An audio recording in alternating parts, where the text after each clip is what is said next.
Donc on va commencer ce chapitre sur les alcools donc, en faisant un petit rappel de la nomenclature des alcools. Alors tout d'abord, comment est-ce qu'on reconnaît un alcool? Tout simplement, un alcool est un composé qui comporte un groupe hydroxyle, donc OH, ce groupe hydroxyle directement raccordé à un carbone, caractéristique de la fonction alcool.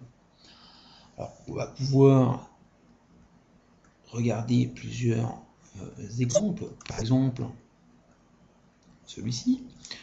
Alors, on distingue plusieurs classes d'alcool. Tout d'abord, un alcool donc, possède un groupe hydroxyle relié directement à un carbone, qu'on appelle le carbone fonctionnel de cet alcool. Alors, ce carbone fonctionnel est lui-même relié éventuellement à d'autres carbones. C'est le cas ici. Donc, carbone fonctionnel, donc représenté en rouge, est relié à un carbone. On parle dans ce cas d'alcool primaire. Lorsque ce carbone fonctionnel est relié à deux carbones, donc c'est le cas dans cet exemple-là, donc ici on retrouve le groupe hydroxyle, le carbone fonctionnel de l'alcool, et ce carbone fonctionnel est lui-même lié donc, à deux carbones, ici et ici. On parle d'alcool secondaire. On a le même cas de figure lorsque ce carbone fonctionnel est relié à trois carbones, donc c'est le cas ici. On retrouve donc l'alcool, le carbone fonctionnel de l'alcool, et celui-ci est relié à 1, 2, 3 atomes de carbone. On a donc affaire ici à un alcool tertiaire. Donc voilà, ça concerne la classe des alcools. Alors comment est-ce qu'on nomme un alcool? Tout simplement de la même façon que les alcanes, en ce qui concerne la nomenclature de base, à savoir, dans cet exemple ici, on a une chaîne carbonée à deux atomes de carbone. On numérote cette chaîne carbonée à partir du carbone fonctionnel de l'alcool. Donc 2 carbones, c'est donc un dérivé de l'éthane. Mais ici, ce n'est évidemment pas de l'éthane, mais de l'éthane 1-ol. Alors on peut garder la dénomination éthanol, parce que l'indice n'est pas donné, sous-entendu en position 1. Pour ce deuxième exemple, donc, qui est un alcool secondaire, donc la chaîne principale, donc la chaîne carbonée la plus longue, et bien évidemment cette chaîne ici,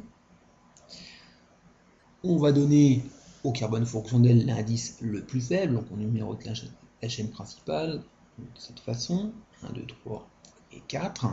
C'est donc un dérivé du butane, et l'alcool est en position 2. On a donc affaire à du butane 2-ol, tout simplement. Pour cet alcool, donc alcool tertiaire, même chose, on identifie tout d'abord la chaîne principale et on numérote la chaîne, donc ici, de cette façon. C'est donc un dérivé du propane, c'est un propanol, la fonction alcool étant sur le carbone 2, donc c'est donc un propane 2-ol, sachant que sur le carbone 2, on retrouve également un groupement méthyle, c'est donc un 2-méthyl propane 2-ol. Voilà, lorsque la fonction alcool est le groupe principal de la molécule.